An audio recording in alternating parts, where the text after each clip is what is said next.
To always get the latest Game Tea, don't forget to follow us on social media. You can find us at Twitter at Game Tea Podcast X. You can find us on Facebook at The Game Tea Podcast, and you can find us on Instagram at The Game Tea Podcast. We post frequently, giving you podcast updates, posting gaming news, and the occasional meme. Check them out after the show, and thank you so much for listening to The Game Tea Podcast.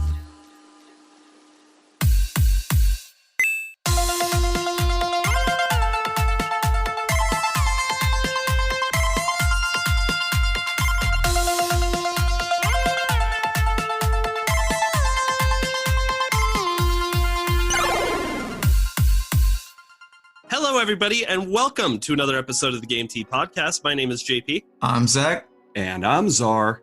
Zach, how are you feeling lately, bud? Well, I feel like just like everyone else, but I'm going to use an excuse this week. I've worked about 75 hours, probably at my job. Dude, I don't know how you're even talking to us on this podcast right now. Props to Zach. I mean, like, JP, you go to school full time, and you work at the other place a lot too, but at least we have this wonderful podcast to vent and tomfoolery around. I mean, you're not wrong. What about you, Czar? How have you been doing lately? It's been a little bit stressful. COVID kind of shut my job down again, so now I'm on the hunt again. And this morning I had to take Colby's dog bed away from her because she shredded it. Now she has no place to sleep. I'm sorry. I shouldn't be laughing, but that's really funny. I just imagine her like, well, are you going to buy me a new bed or not? What do you mean I have to sleep on the floor? This is bogus. Oh, she's going to not have a good night. Well, I'm doing all right. Good job, JP. Proud of you. Yeah, gold star for JP. Things are weird right now, but you know what? Video games always have our backs, and that's why we started this podcast in the middle of a pandemic. Because we're smart. Right, guys? Smart? So smart. All right, Zach, just give us the lowdown. What are we doing today? Today on the podcast, we are talking about Ubisoft. More like Ubi after your money. Ha! PS5 being a chongus. Xbox streaming. Ghost of Tsushima updates. Bethesda's 4D skills.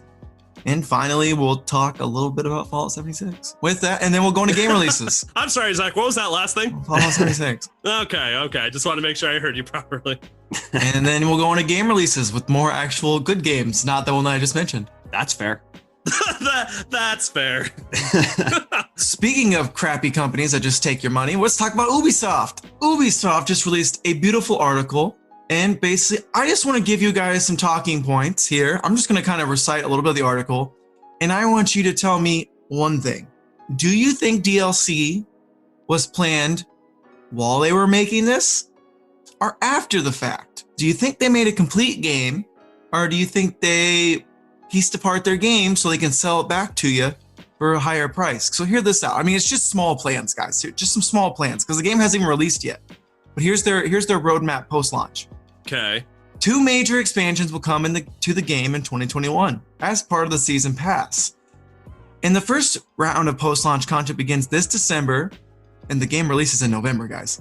The post-launch content begins this December with the release of Season 1, which will include access to free seasonal content and game events like the Viking Yule Festival, as well as new settlement buildings and game modes. Check below for a full rundown of what else is planned for Season 1, which will be available for free to all players. So far, so good, right? Like, I like free. Yeah. Before we continue, that seems very, duh to me. Like, you include holiday-themed events. They're overusing the word free here because those timed events are just, fun tidbits and games that are included. You shouldn't have to advertise they're free. You are absolutely right. And so we'll see where these end up. I mean, usually these free content updates are kind of like little morsels to tide you over. Num, num, num, num, num.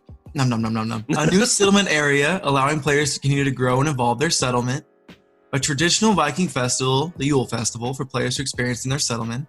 A new game mode, the River Raids, building on Valhalla's core raiding mechanic. This mode will deliver a dynamic, challenging, and highly replayable raid experience. I love raids, so that's pretty cool. The addition of ranks for Yam's Viking and Assassin's Creed Valhalla players can create a lieutenant to be a part of their raiding crew, but also recruit some of their friends in their community. In Season 1, players learn update to Yom's Viking feature that will allow the Yom's Viking to earn XP and rank up. So you kind of level up your own like little lieutenant, which is, that's pretty neat. And so it sounds like this is part of the free update. So it's not too bad just yet, guys. Not yet.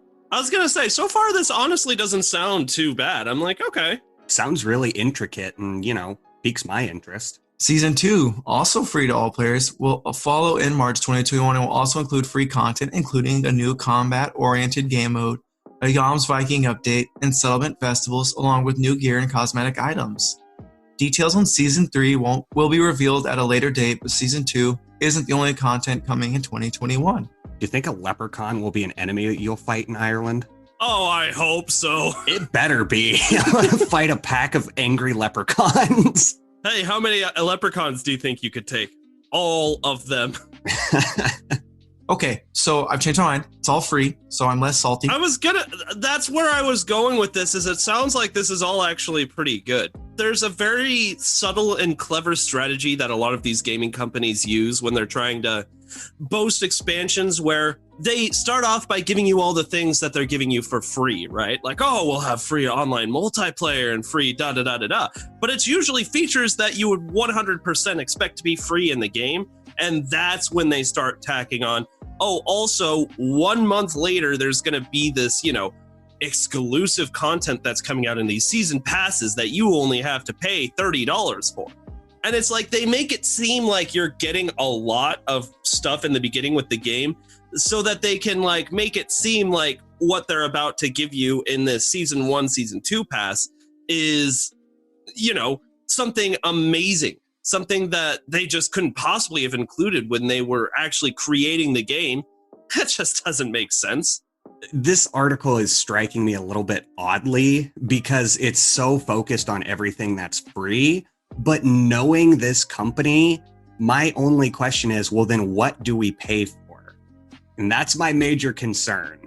It's weird to see that season passes are going to be free for an Ubisoft game. Well, luckily, we don't even really have to guess that much because we've seen several Assassin's Creed games already, many of which have already been involved with, the DLC era of gaming. So we don't really have to guess. There's going to be a season pass that comes along with this game. Not to mention it's a trend that Zach mentioned earlier where Ubisoft is, enthralled with doing this type of big business practice to begin with. We don't really have to guess what's going to happen here. We've already been seeing it happen time and time again with modern gaming. I just want to give you guys a price difference. So the Assassin's Creed Gold Edition, which includes the Season Pass, is $100. Yep, sounds about right. Assassin's Creed Standard Edition is $60. So if all that stuff is free, you are wondering, what is it that you're paying that $40 for? It is COVID season, so you know that this game probably didn't go as planned, so they probably did need to break some of these things up.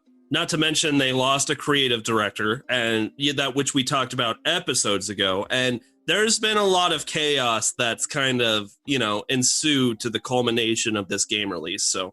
Not even the game release, but the entire company as a whole. Yeah, exactly. And with that, guys, are you thinking about getting Assassin's Creed Valhalla? I definitely am. Unfortunately, it'll be backlogged because I still have yet to play another Assassin's Creed past 2.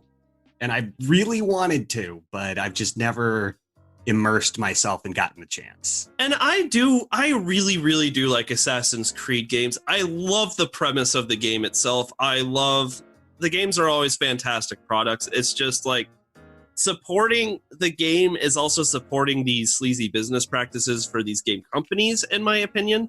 But what's great is like these prices. So the initial price of Valhalla is going to be what we expect. Zach brought it up, the $100 deluxe edition and the $60 standard. The only really nice thing about the way gaming is when you have these particular business practices is that the sales usually come on very, very quickly. Give it a year and this game is going to be like, for $25, you get that deluxe edition. It's going to be the hardcore Assassin's Creed fans that really go for that top shelf price. And I feel like every single month I check Xbox, at one point during the month, there's a huge Ubisoft sale on all of their games. So this is going to go down in price really quickly. Exactly. So, you stole my point. I was going to say, I bought Mario and Rabbids on Black Friday for like $25. And then they like did the DLC pass and it was like another $20 for DLC pass. But then it was on sale again like 2 months later for like $5. So this is a game for me personally that I'm going to wait till it goes on big time sales and then I'll buy it. And luckily, this is a game where I'd want it on my PC anyway, so I can get the full experience with the graphics fidelity. One of the biggest selling points with having a PC is the fact that you have these sales much more frequently. So there is that. But still, I understand the point that you were trying to make earlier, Zach. Well, I'm less salty because it's free, but I'm still mad because Ubisoft. They're giving all the free stuff, but do not be fooled. There's definitely pricey DLC coming that could have easily been included in the game that they'd rather continuously monetize. Like, I understand. JP, will you do me a favor? Yes, sir. Will you do an ASMR version of saying fidelity again? I just love when you say that word. Fidelity. Oh, that's that good shit.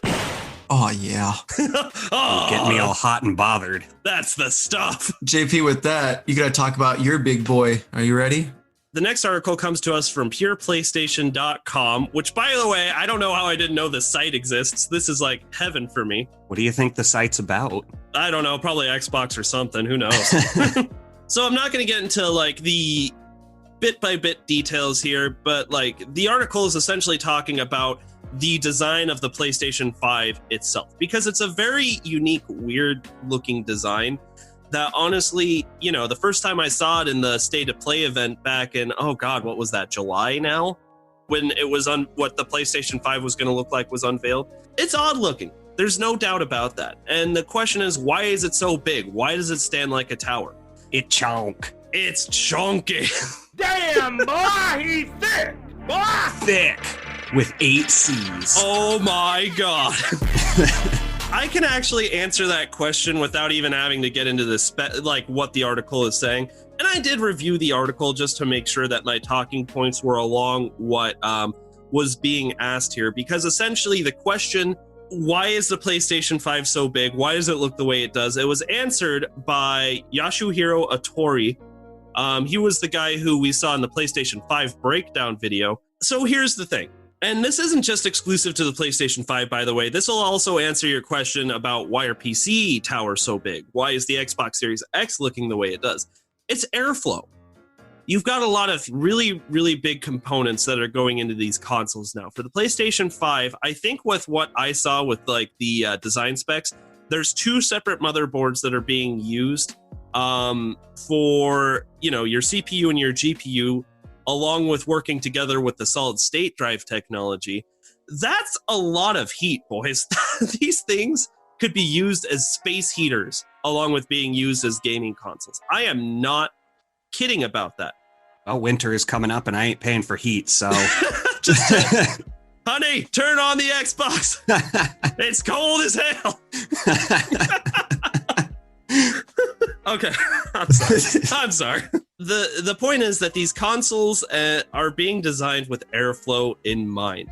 Especially, and honestly, I don't even think the PlayStation 5 is the better guy to look at for this. I think the Xbox Series X has done a much better job of breaking down how its airflow works. But like I said, it's you can universally look at it like for all gaming consoles and it still applies the same. It's about airflow. The big challenge with these companies designing these consoles right now, and you can especially see this with PlayStation, is trying to fit a sleek, modern design onto your TV stand, but still make it actually, properly engineered for airflow. Because I mean, like that, if you look at what the PlayStation 5 looks like, slim and sleek is the name of the game here. That is exactly what I thought of when I first saw the console. Except, oh my God, this is kind of ugly, but I don't know yet. I just have to wait for it to sit. I don't know if you guys felt the exact same way after you saw the PlayStation 5. It's the Wi-Fi router. It's the Wi-Fi router. Xbox the PC, and your Switch is the monitor. Zach, similar sentiments? I love exactly what they're doing. I like big and overpowering. And I think this is a really cool generation, even though it's definitely full of the greatest memes of all time. Yeah, you're not kidding. Wi-Fi, refrigerator. Would you say the Switch is the toaster? It'd be the toaster. The Switch is the toaster with the dock. The monitor? No. The PS5 is the Wi-Fi router. The Xbox is your PC tower, and your Nintendo Switch is your monitor. I've been seeing the Series X be more akin to a refrigerator. In fact, did you guys see that meme of Snoop Dogg with like his Xbox Series X refrigerator, and he opened it up and there was an Xbox Series X and an Xbox Series X cake? I'll share the video with you later because it's hysterical. Was that when the cake thing was like everywhere and people would cut into stuff and it was always a cake? No, but we're not going to talk about that because that is mind-bending shit, JP. Yeah, that era of memes really messed with me for a while. I was like, it was a fever dream. Okay, anyway, long story short, why is the PlayStation 5 so big? Airflow. The challenge is trying to figure out, okay, we just made this incredibly powerful console that will literally melt in 4 seconds if we do not have a proper way to make sure it's ventilated. That's what's going on. And I don't know this for sure because like I haven't had a PlayStation 5 in my hands and I haven't been able to examine one up close. But if you look at like the grill on the black center of the PlayStation 5, there are slits that are going all along the sides where there's that blue LED ring. I imagine that is all completely for airflow purposes. There's probably going to be like a fan pulling that air in from the front, cooling all the components on the inside and pushing it back out. And that's kind of why the PlayStation 5 is so chunky. What people got to realize is that for as big as it is, it's mostly empty. Like it's got so much empty space to optimize that airflow when most people would think if they cracked open their PS5, it would just be full of electronic components. Especially the motherboard. If you look at a motherboard, I was shocked the first time I saw a motherboard when I got into PC building and like, this is it? And you can even see that with your PC. If you look inside, if you've got one with like a glass panel, it's a pretty big tower for something that honestly doesn't take up nearly as much space as you thought it would. There is manufacturing costs to making bigger consoles, not to mention it takes away from the sleek aesthetic that PlayStation and Xbox are going for with these consoles. So they really are trying to do a better job of, making as much with the space as they can. But yeah, airflow is the big thing. Keeping these things cool. That's what the catalyst is for making these designed the way that they are. So yeah, pretty much answers that question. Any questions? I'll answer your question with the question. Do you like Ghost, JP? No. Ghost. Ghost. I do like Ghost of Tsushima, however. So thank you for that segue, Zach. Wee-oo, wee-oo. Great segues with Zach. We need to make a song that says that. So we spoke a little while ago, as in a couple of episodes of the podcast ago, about what Ghost of Tsushima is doing as far as expanding the game with, I want to say DLC, but most of it's actually going to be free, which is incredible. So I guess you could just call them like expansions and just further developing the game. So we have a little bit of a plan here. The first thing that we're going to be talking about is weekly challenges, which will go into effect at 8 a.m. Pacific time every Friday. It's going to feature a 2-player story mission and a 4-player survival mission with specific weekly modifiers. I think that's really cool.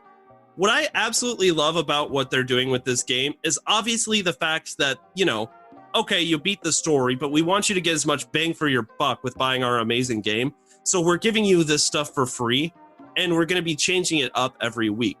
I think it's incredibly unique to have these survival missions, especially with a 2-player and a 4-player multiplayer, especially with, the conditions for getting more things changing weekly. What do you guys think about that?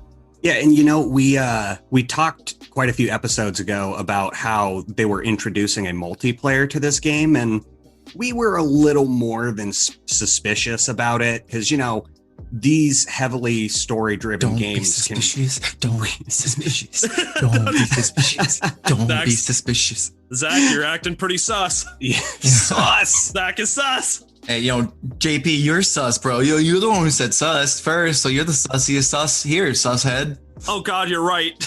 Czar's dead body is still on the floor.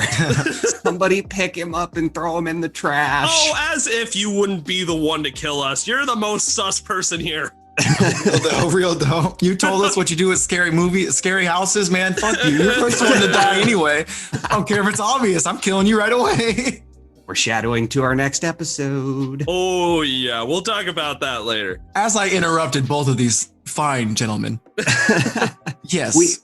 We were talked. very, no, this is me. Oh. This is me. Zach, are you all right?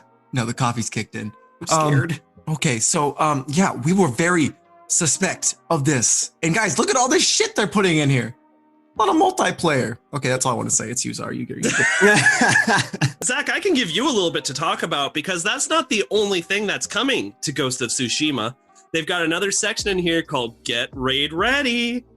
I love raiding. I know you do. So Friday, October 30th, we're going to be seeing some more Tale of EO, and that is going to be some raid challenges. Okay, JP, what are the raids like in this game? Because I am a buffoon when it comes to this stuff. I'm glad you asked. So apparently from what they're telling us in the article, the raid is going to be divided into 3 chapters and requires a full team of 4 ghosts, as well as excellent coordination and communication.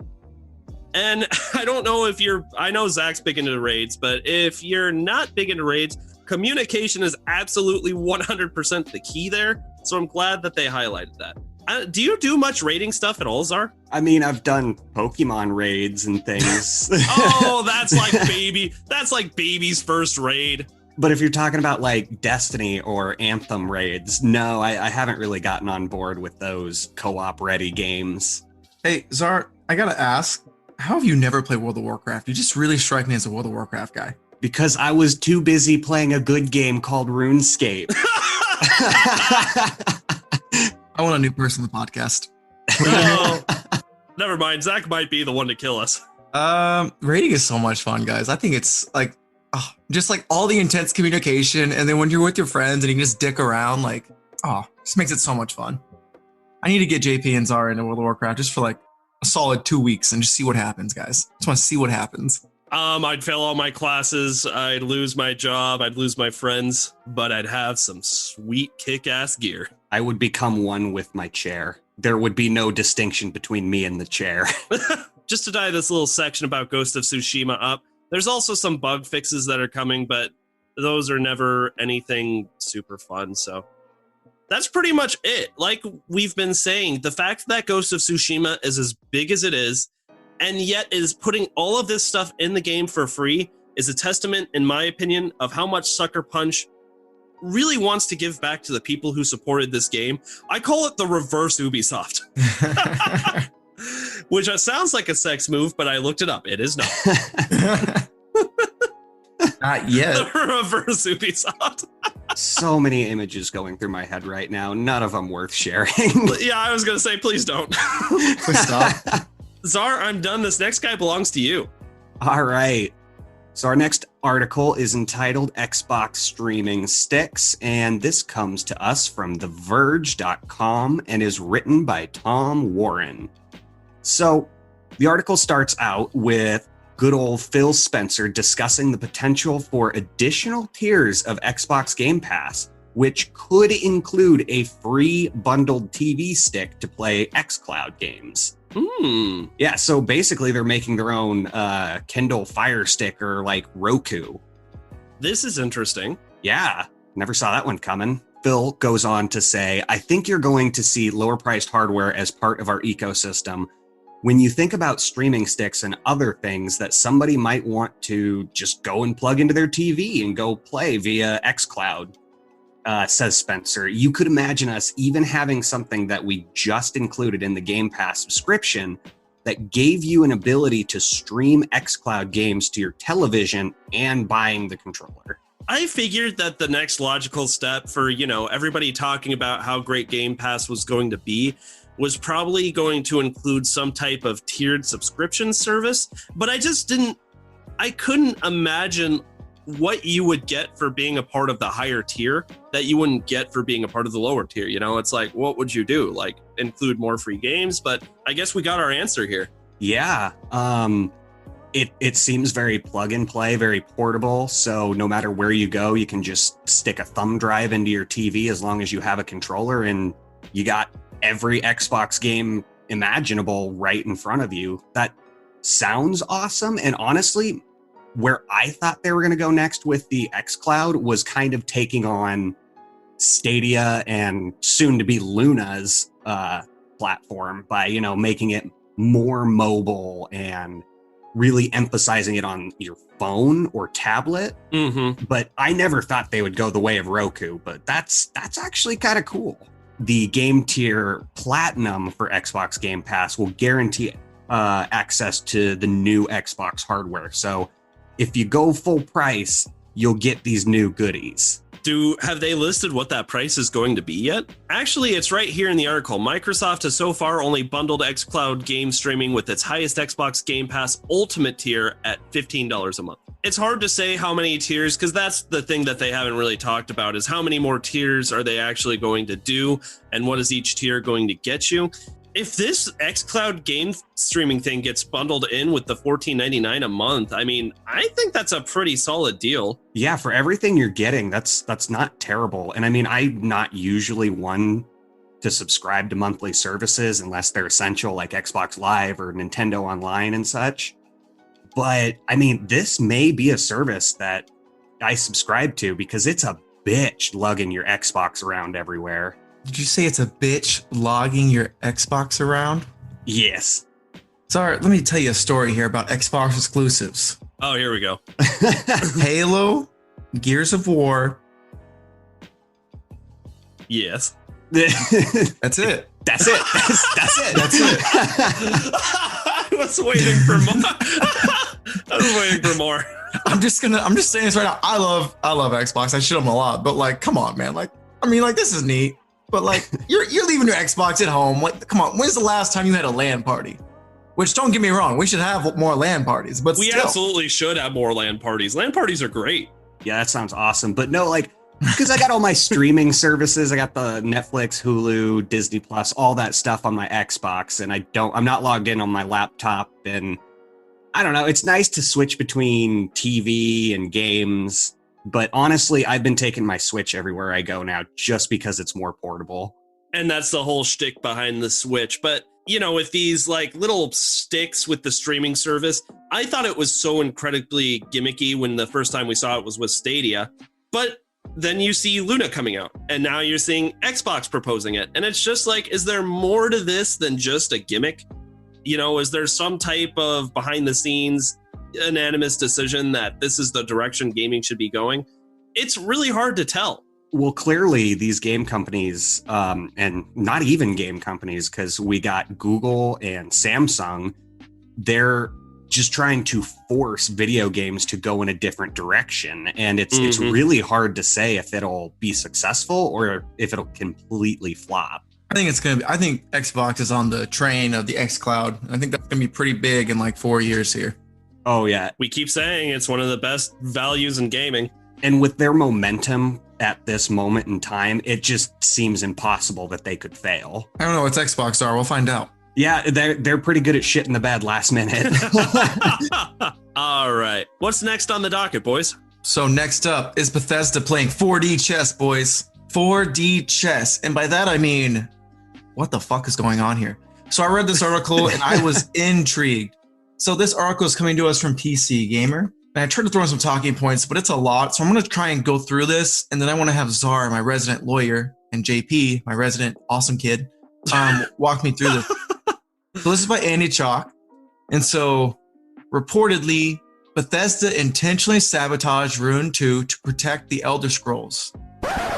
Bethesda sabotaged a game on purpose? What? Yeah, I was like, what does them doing it intentionally look like? Damn, JP. I'm just saying. It's the closest thing to damage we've done all day.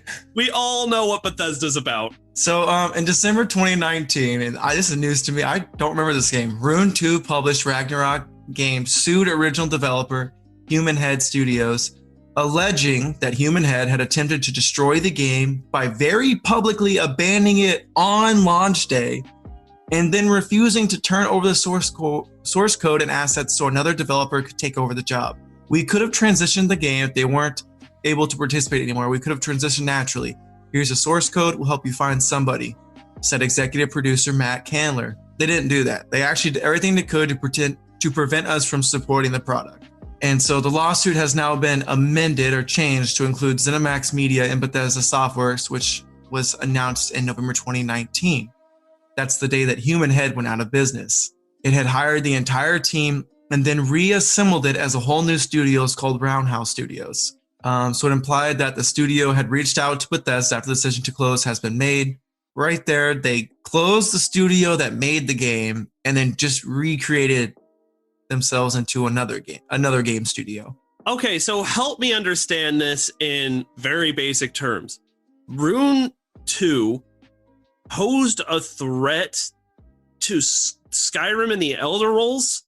Elder Scrolls. That sounds delicious. Where do I get one? I want an Elder Roll. Okay, so Rune 2 posed a threat to Skyrim and the Elder Scrolls, so it was publicly abandoned on launch day by the studio? I just don't understand what's to be gained. Yeah, so apparently it has something to do with the Elder Scrolls license as a whole, and so I'm trying to get to that part, but I don't see, it's just very similar. And I think that's the thing with copyright is once you make something that's so close, there's a lot of murky water. Is that fair to say, Czar?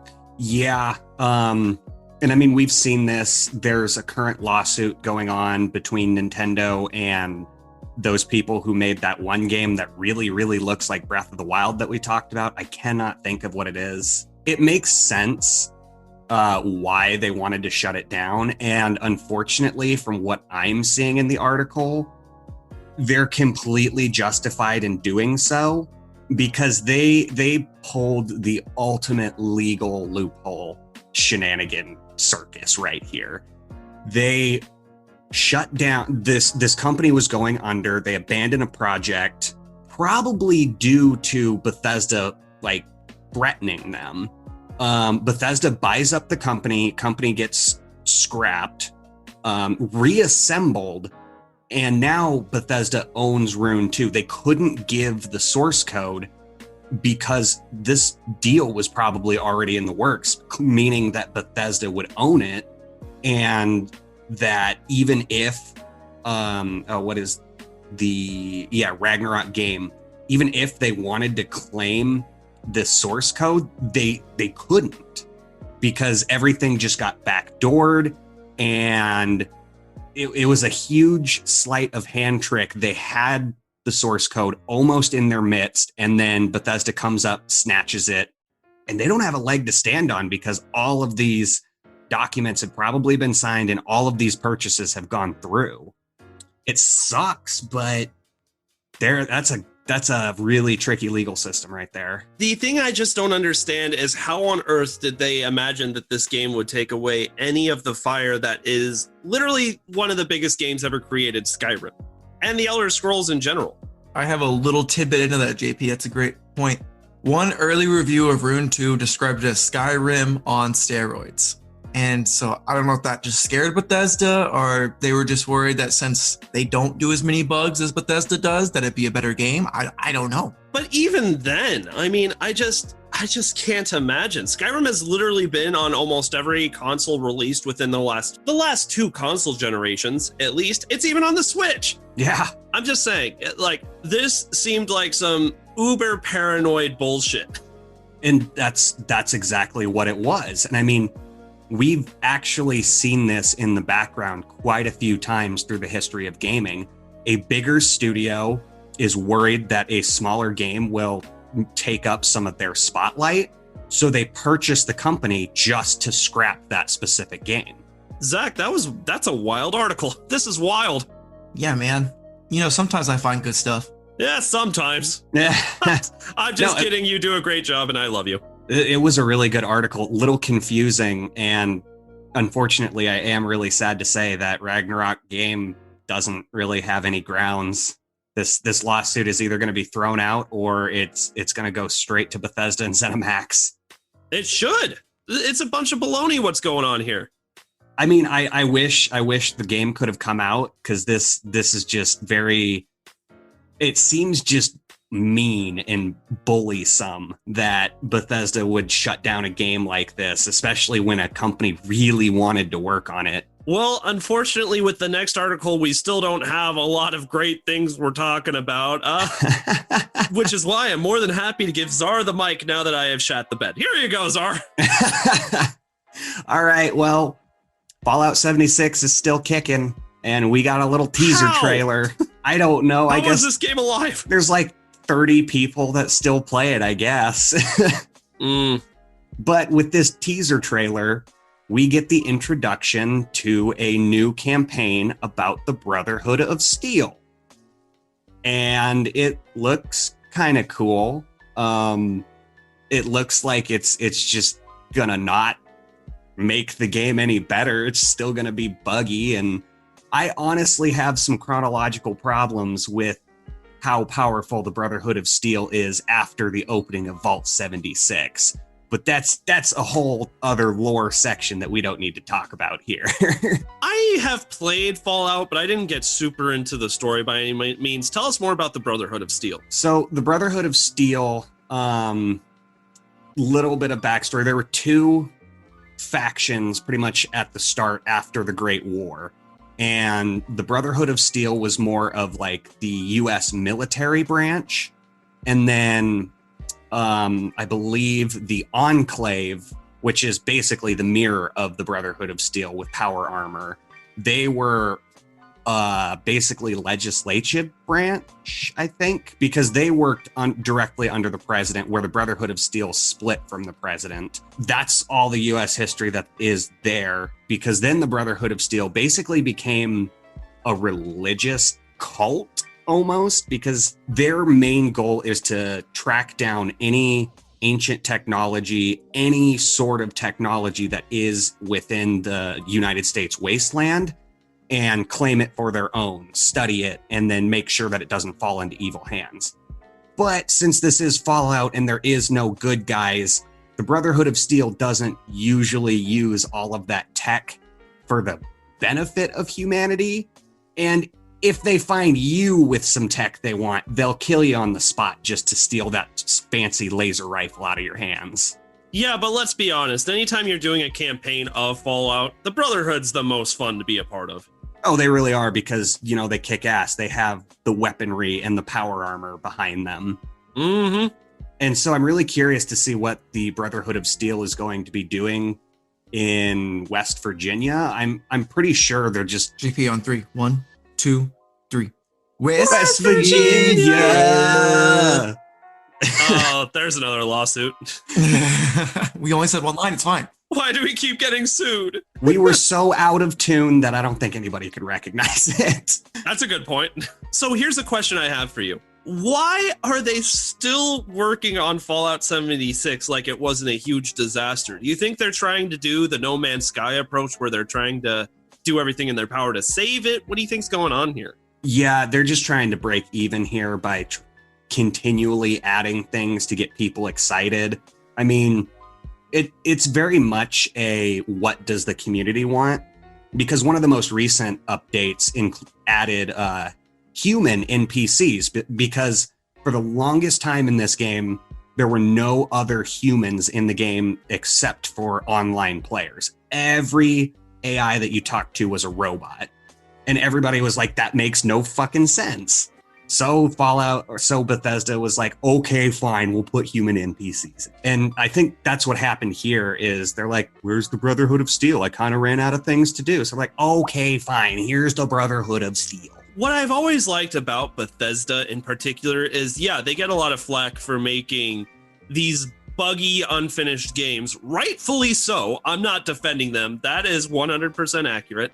But also, in most of their games, you can feel love in the game. Like, you can feel this great concept and a lot of love that went into the game. It's just execution that they need to work on. And hopefully now that they belong to Microsoft, they're going to work on that a little bit. Fallout 76 was just one of the only products where I'm like, okay, there's no heart, nor is there quality in the product. Like, this is just a flop. It's just an awful game.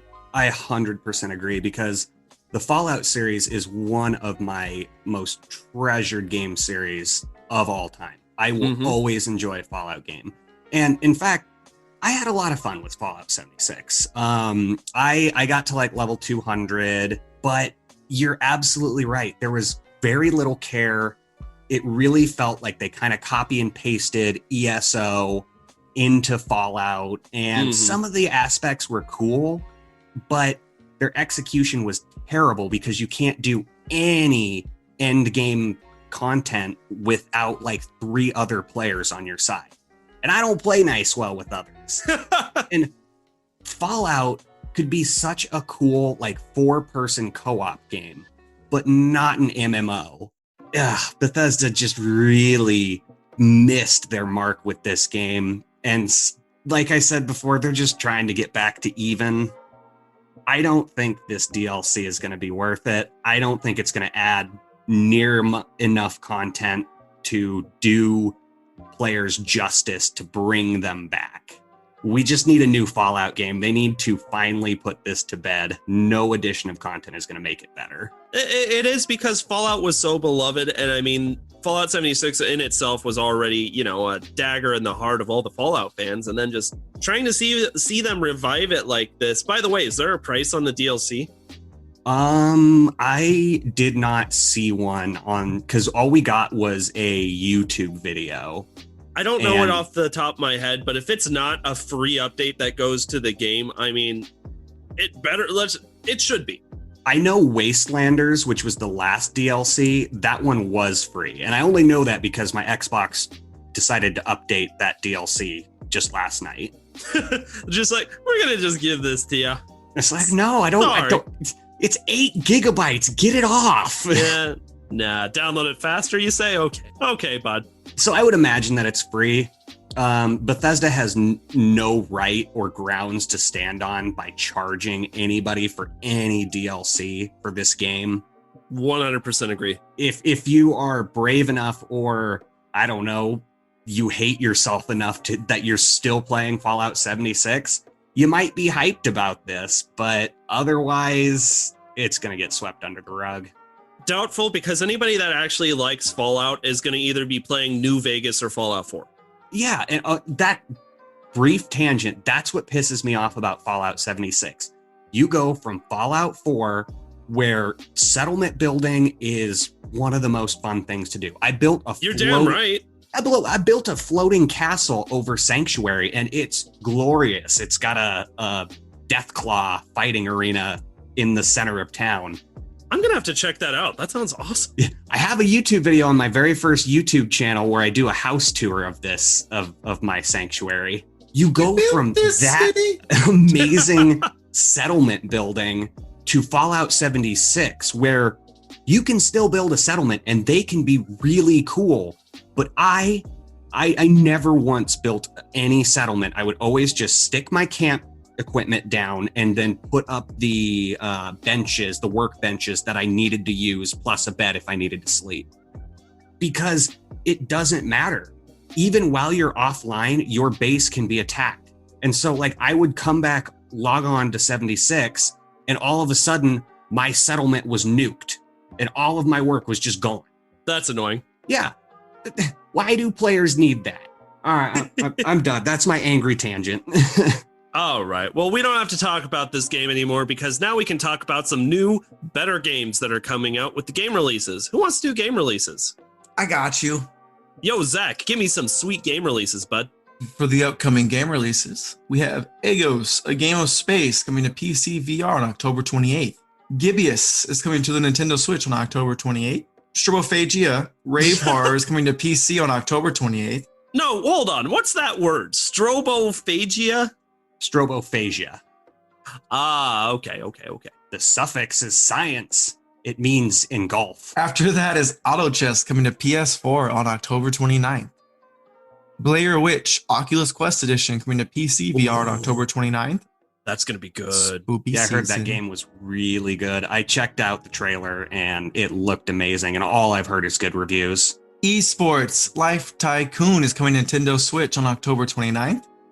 PUBG, Season 9 is coming to PS4, Xbox One, and Stadia Woo! on October Stadia. 29th.